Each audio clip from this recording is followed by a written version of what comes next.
Empowerment through education, employment, and art?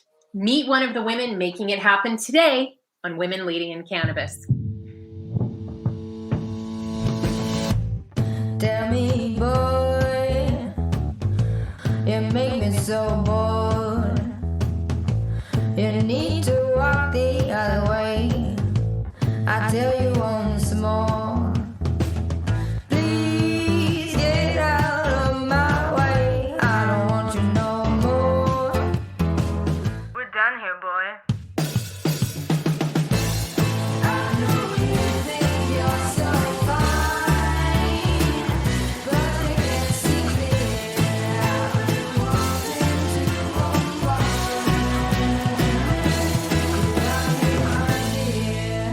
Welcome back to Women Leading in Cannabis, where we go deep and get real with the pioneering women shaping today's cannabis industry. You can find us on the PodConX network, on iTunes, Spotify, and Pandora. If you like what you hear, subscribe to Women Leading in Cannabis. I'm your host, Kyra Reed, and I'm here today with Angela White of Success Centers. Welcome to the show, Angela. Thank you for having me. Angela is an Equity for Industry Program Manager at Success Centers.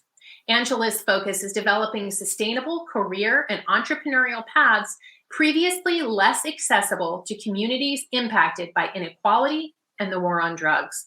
She offers community members career assessments and coaching, job placement, access to on-the-job training, and job training for employment in the cannabis industry.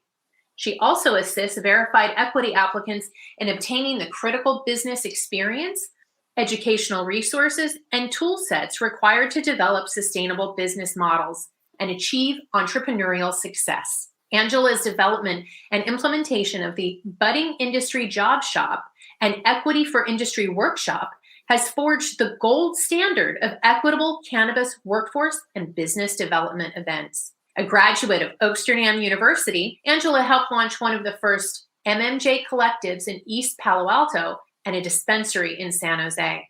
Angela's firsthand knowledge of the many facets in day-to-day work performed at startups in the space, from cultivation and bud tending, retail design and staffing, to dispatching drivers and office management, forms the foundation of her mentorship with aspiring new employees, businesses, and equity entrepreneurs. Wow. Welcome to the show, Angela. I'm really excited to talk to you today. Oh my goodness, what a bio. And I had to cut stuff out to keep it short. Oh my goodness. Thank you. I am humbled by that wonderful introduction.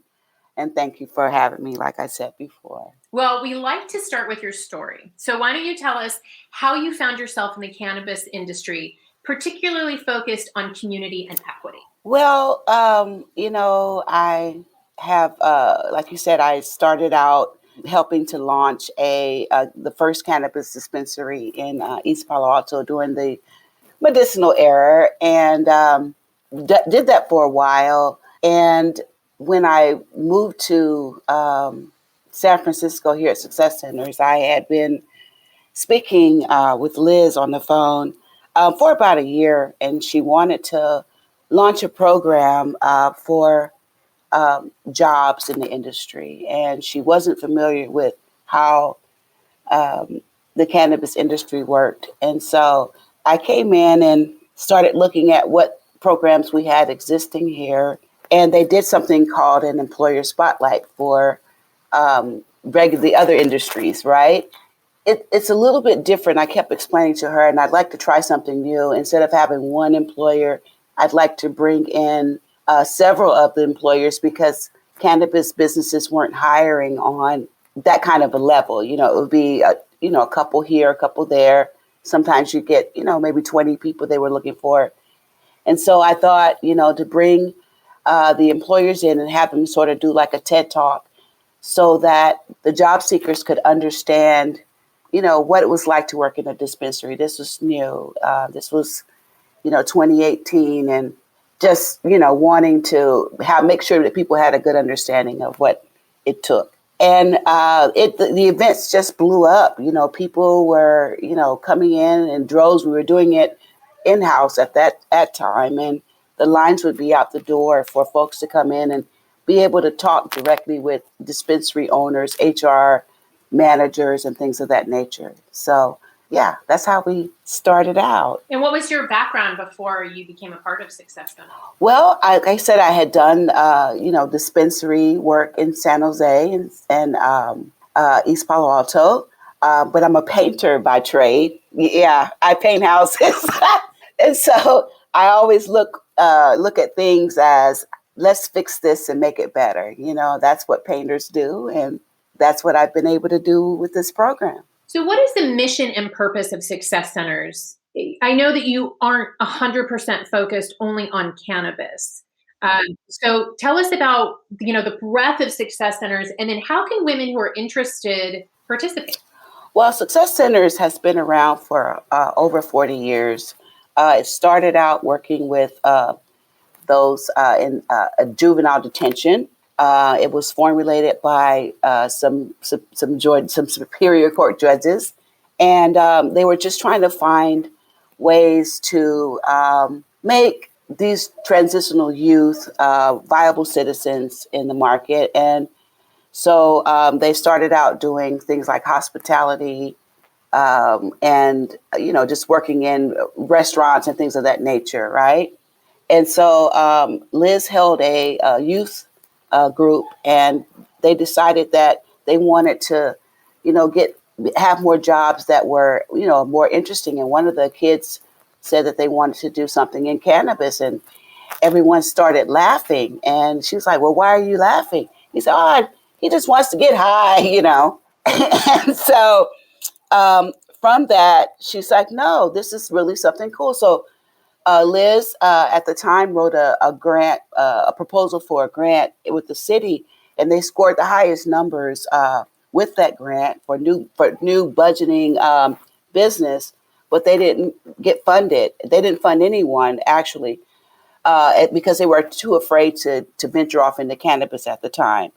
So she wanted to do that. And when she called me, we talked, like I said, for about a year. And I was just giving her ideas on things that she could do. And one day she calls me out of the blue and she says, "Angela, I need you." And I said, "Okay, what do you need?" She says, "Oh, I need you to come work for me." And I'm like, "Okay, well, when do you want me to come?" She said, "Yesterday." So I quit my job, and 2 days later, I was at Success Centers. And it's been a really, really nice journey. And I've never heard of Success Centers, and I'm in the Central Valley, so I'm around the Bay Area. How do you get the word out about Success Centers, and does your target audience know that you're there? Yes, everyone knows we're here. Like I said, we've been around for 40 years. When our events, okay, so we have like over 10,000 people that visit our websites, and then we are out in the streets. We have something called the Breaking Barrier Program, where, we actually are soldiers in the streets. We get out and talk to community. We go to a lot of the housing developments that we also have space in, where we can work with folks on job readiness training and giving them services that we provide. We have a coding program. We have an early morning school academy where folks are able to get their GED and diploma. We have, like I said, the coding school. We have an arts program. We do a lot with youth. We work with traditional age youth through the YACE program. And so, we're all over the place. We have what's called a pit stop program, where we're bringing in marginalized folks to give them jobs. They're manning the street and sort of becoming ambassadors to the streets. They keep the porta potty units really nice. So we're Success Centers is everywhere in San Francisco, and everyone knows about us. Yes. That is amazing. If women are interested in helping you in your mission and they want to volunteer to work with you, how do they find out more information? So you can always visit our website. For the Equity for Industry program, which is what I do, we have workshops that we do. We're always looking for folks to come in. We do a cannabis resume clinic. We need professionals to come in and work with our participants to get them ready to sell themselves on paper. We do mock interviews for them.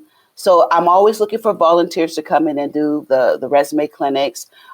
For the equity for industry workshops, we're covering every nuance there is for starting a business in the cannabis industry. And so, I'm looking for folks to come in and walk people through whatever their specialty is. We've had understanding non-disclosure agreements, contracting, managing a cash-only business, how to launch a brand, marketing. I mean, we have covered it all, and we do this because of the equity program here in San Francisco, where folks who have been directly affected by the war on drugs can understand how the business acumen works for the cannabis industry and to help them advance in this industry. That's amazing. I just admire your work so much. So you've been in California in the industry since the early days of Prop 215, otherwise known as the medical time. And it's so you've been around for a very long time. Well, yeah, you're aging me, but that's okay. Not my intention. My intention was to show the breadth of your experience in the industry. Yeah, I started having issues when I was a young mother. I suffered with migraines, and I was going back and forth to my doctor. This is how things started for me with cannabis and my love for the plant. And I had this Black woman doctor, and I kept going in to see her. And finally, she says, "Angela," she says, "I've tried every medication on you, and they all have side effects." She said, "Between me and you, and I can't tell you this, but off the record, go buy you a dime bag of weed." What? That's what she told me. so that's what I said, "What?" She said, "It'll help you." And so that's what I did. During that time, it was on the streets, so I went up to the corner and told the guy I needed a dime bag. Now that is dating yourself. Yeah, right. Because you can't get that anymore. And so I went home and, tried it. And all I've done for many, many years is I call myself a one hitter quitter. When I get the signs of the migraine, I take a puff, hold it in, blow it out. And it's been about 30 years and I have not had another migraine. Wow. That's amazing. Yeah. So this plant is so special. She is incredible, and she is a healer and a unifier. And I just want to give her love and the way that she has loved on me to this community. That's an incredible passion.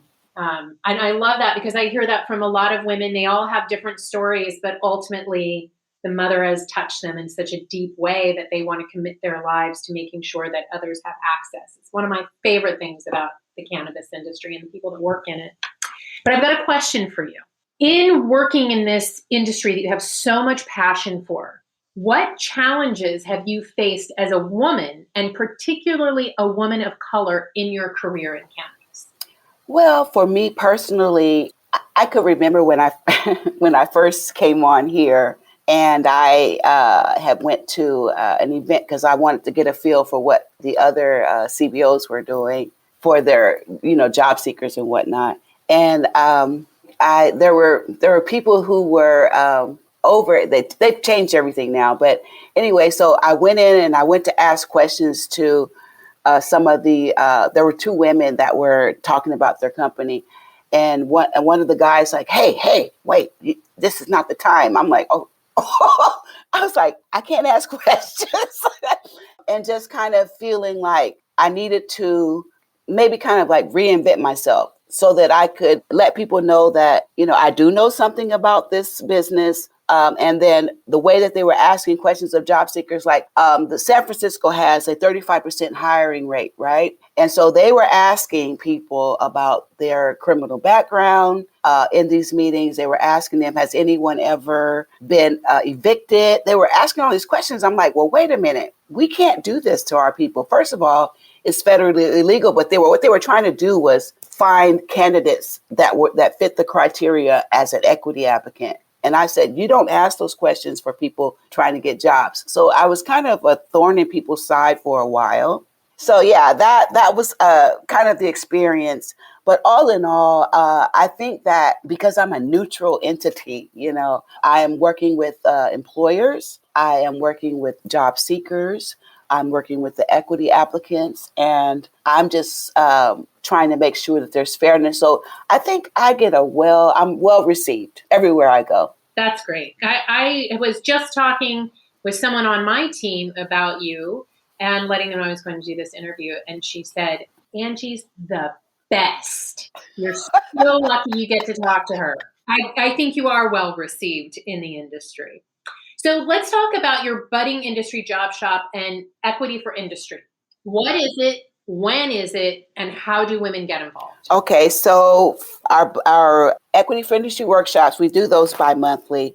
We do them on the second Wednesday and fourth Wednesday of the month, where we bring in, like I said, folks to talk about the industry. And we have lots of women, people of color, Black folks that are coming in to give their expertise. And it's very helpful to have folks that look like you, that have been successful. I do a lot of work with Marie Marquet, who manages 8 different licenses. She and her brother have a farm out in Salinas. She does a lot of work with me. Jessica Strange, who is, I will call her the cannabis compliance guru. She does a lot of volunteer work with me to help, guide folks in the right direction. And then we do the budding industry job shop. That's on the third Wednesday of the month. We'll have all the jobs that are listed and employers that come in and work with us that way. Everyone that's interested in working in the industry can reach out to me on our website or by email. And my email is ay@successcenters.org. Or you can give me a call at area code 415-549-7002.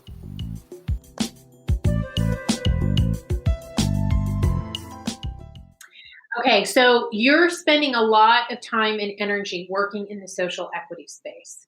And I'm asking all of my guests this question because I don't think that we really have a strong vision for the future. I feel like we get into a lot of the fight, the fairness, and making sure that everyone has access. But what is it all for? What is your vision for the cannabis industry if you get what you want? What is all of the budding industry and the equity for industry workshops? What is your life's work about? What is your vision? Well, I just feel like we deserve to be here. We've been over incarcerated. We've had our homes just destroyed, dismantled, kids put into foster care, just for doing crimes of an economic nature. We've been redlined and we've been discriminated in banking.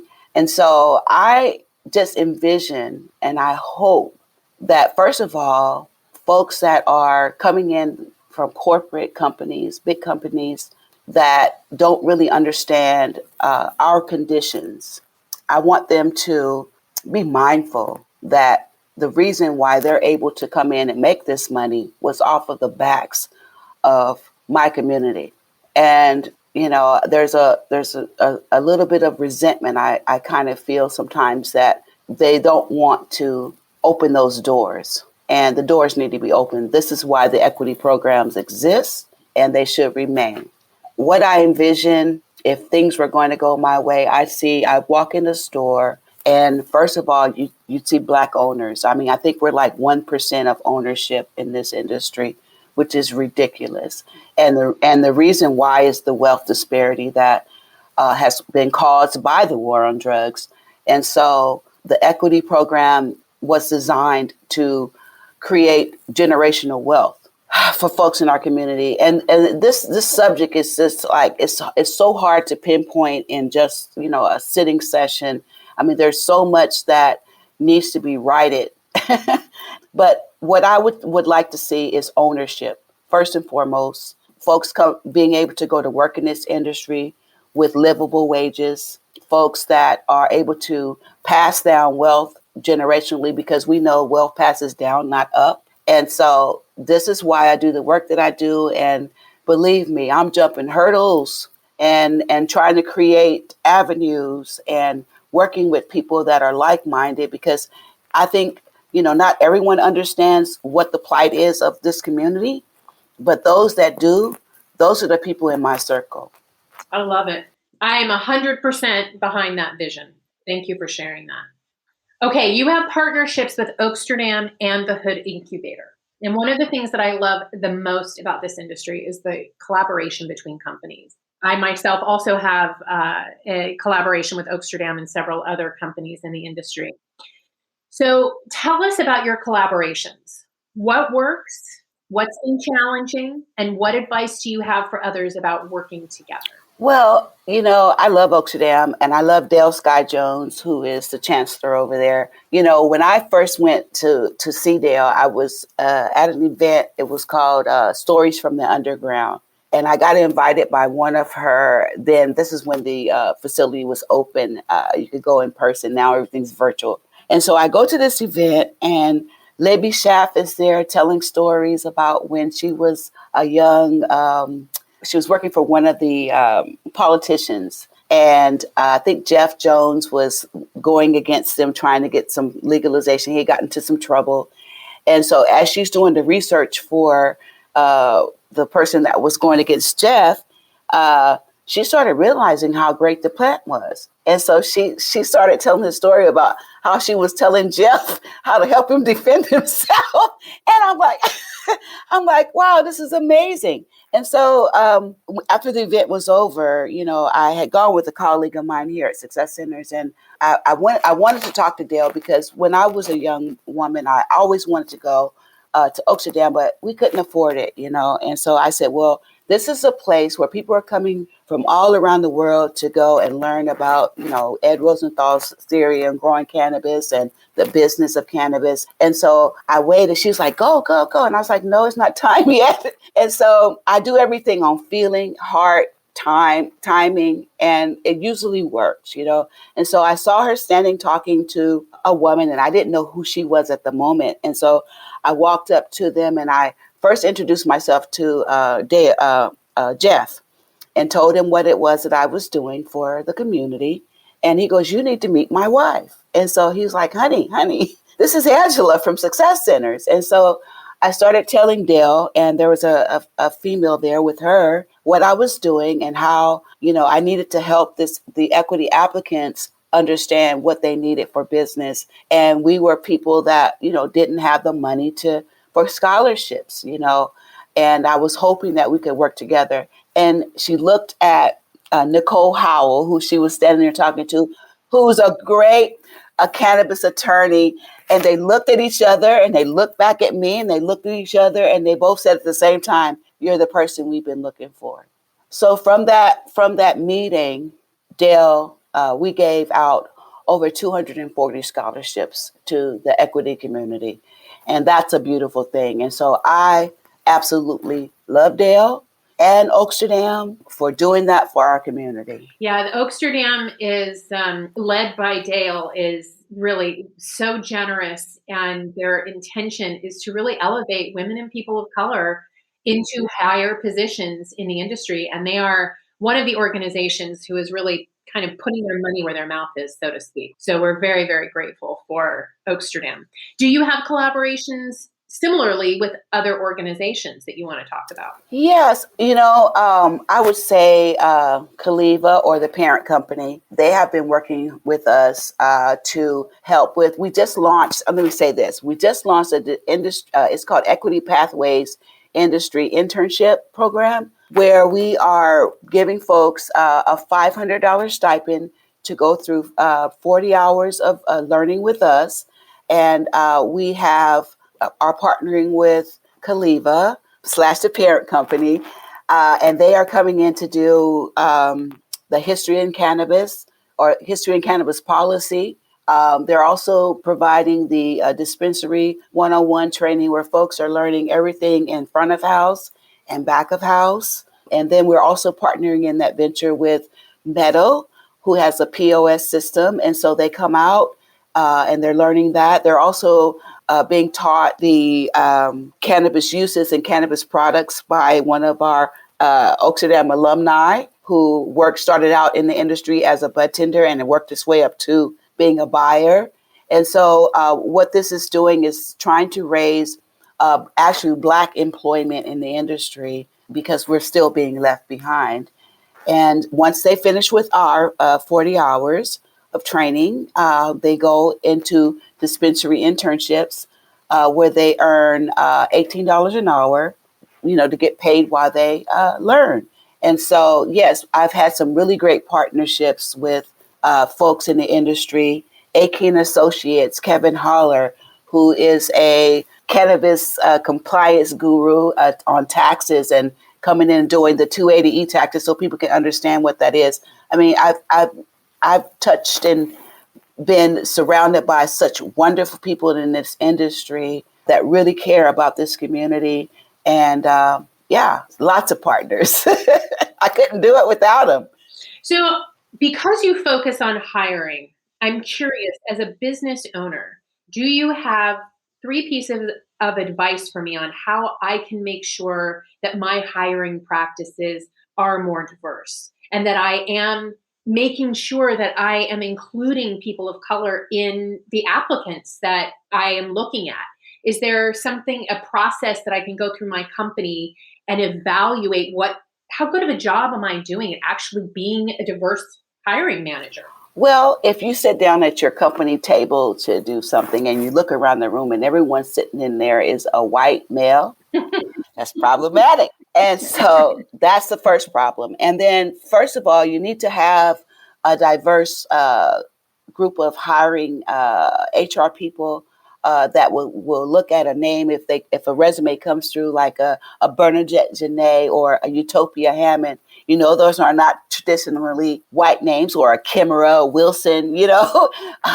And look at those resumes and pull them in, because you might because a lot of times people look at those names on resumes, and I've heard this from folks in the past, that will say, well, if we've got a resume with a name like that, we just push it to the side. Well, what you're pushing to the side. Yeah, really? Yeah, that happens. And so just because of a name. And so if you're seeing a hiring manager that hasn't brought any people of color or any Black folks in for an interview, you need to check yourself that way. And then if I'm an employee at a company and I don't feel like there's enough diversity in the company, what are some actions I can take to help management change that? Well, a lot of people are in these companies, and that's in all industries. There's a sense of fear about speaking up because, here in California, I'm sure the cost of living is. Yeah. And so a lot of times folks don't want to do that. So I have, with the folks that we place in these companies, I tell them that if you're having a problem, or if you feel like there's something that's going on there that you want to share, come to me and I'll speak with the hiring managers and people like that, because I'm not at risk of losing my job. Mm-hmm. I've seen, women who have worked their way up in companies, and then when things get, financially bad, those are the first people to go from the companies. And so I start working, trying to help them get placed. So I'm not just placing entry-level folks, I'm placing professionals as well. Women are struggling in this industry, and it's got to get better.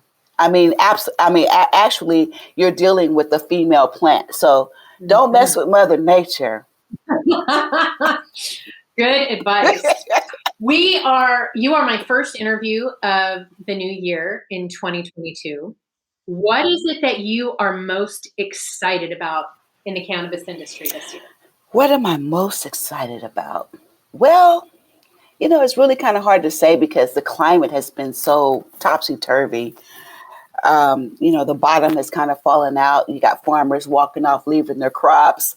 It's really, it's shaky grounds right now. What I'm excited about, though, is because of, I always try to look at the good side of things. Because the pricing is down, there can be a rush for equity who want to launch, the equity community who want to launch brands. Product cost is down. And so you're able to maneuver yourself and get sourcing for this cannabis at a fair price. And as things gradually, build up, you may be able to slide into the market that way.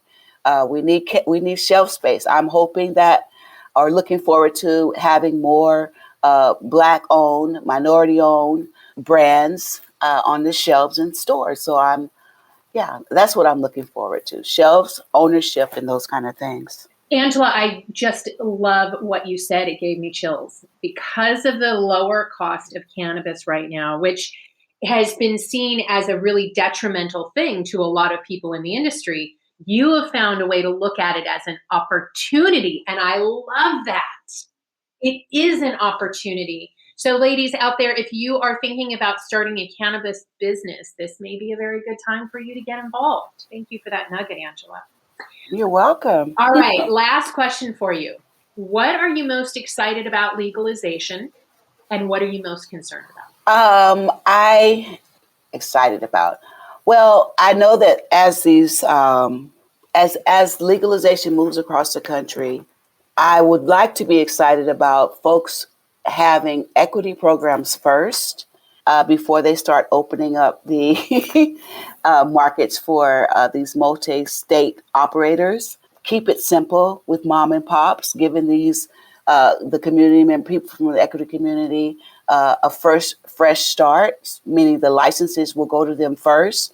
That's what I'm looking forward to. What I would also like to say is there's been folks who have been taken advantage of as far as, contracting and things of that nature.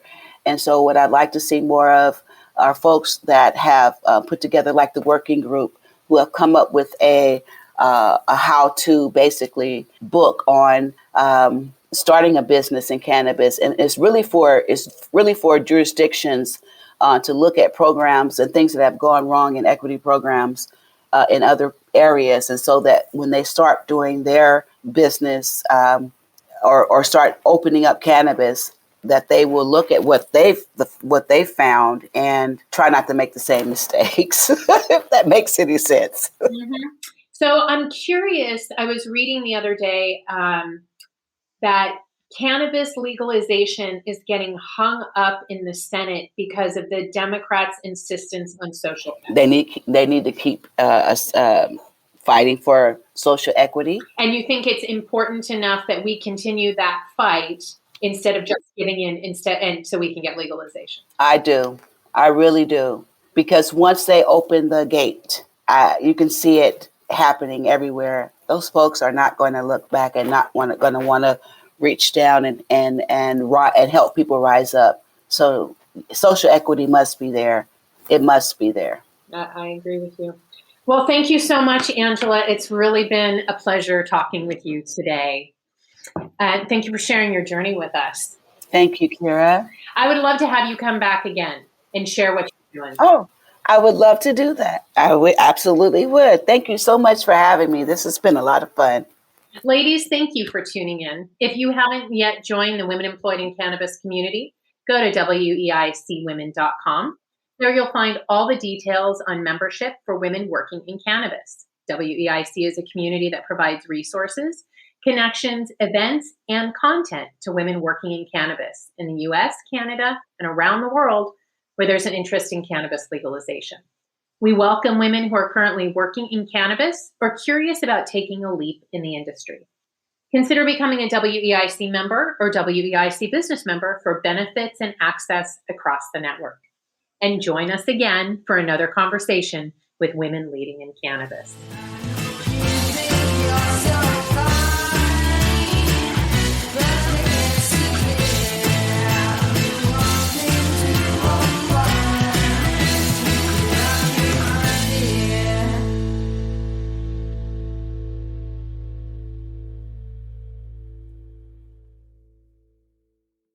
How do cannabis CEOs balance growth and optimization strategies? What is THCO, Delta-10, and CBNA, and why should you care about these minor cannabinoids? And why isn't the endocannabinoid system covered in medical school? Most people think they're up to date in trends in the cannabis industry, but they're about 6 weeks behind. Learn about what is truly next in the cannabis space by joining myself, Brian Fields, and Kellen Finney every week on the Dime Podcast and, of course, on PodConX.